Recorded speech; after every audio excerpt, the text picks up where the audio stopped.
హైదరాబాద్ నగర శివారు నార్సింగ్లో పశు సంక్రాంతిని ఘనంగా జరుపుకున్నారు. ప్రతి ఏటా సంక్రాంతి పండుగ తర్వాత వచ్చే మొదటి శుక్రవారం రోజున నార్సింగ్లో ఈ పశు సంక్రాంతి పండుగను ఘనంగా జరుపుకుంటారు.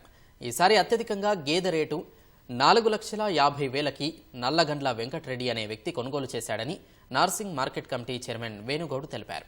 పొట్టి నాగులపల్లికి చెందిన గోపాల్ యాదవ్ 4 గేదెలను కలిపి 10 లక్షలకు కొనుగోలు చేశారు. ఇక్కడికి వచ్చిన గేదెలు ఆవులకు రంగురంగుల పూలతో ముస్తాబు చేశారు. సంక్రాంతి అయిపోయిన తర్వాత 14 తర్వాత ఏ శుక్రవారం వస్తుంది, ఆ శుక్రవారం చాలా నిజాం పీరియడ్ నుంచి అంగడి ఉన్నది. ఇది ఇండియాలో ఎన్ని స్టేట్లు ఉన్నాయి, గోవా, కలకత్తా ఇడిచిపెట్టి అన్ని స్టేట్లకి వెళ్ళి మాల్ వస్తుంది. ఇది ఇప్పుడు తెలంగాణలో పెద్ద సంత అనుకోవాలి, మంచి క్వాలిటీది. దీనికన్నా పెద్ద ఉన్నాయి కానీ పచ్చి బర్రెలది పెద్ద సంత. ఈ సంవత్సరం చాలా గుజరాతీ వచ్చినాయి, మంచిగా హర్యానా వచ్చినాయి, ఇంకా మహారాష్ట్ర కూడా వచ్చినాయి. ఆవులు, పశువులు అన్ని గేదెలు ఉన్నాయి.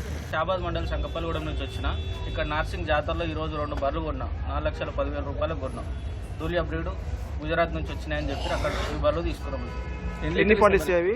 20 అని చెప్పారు కానీ ఇచ్చినాక తెలుసు.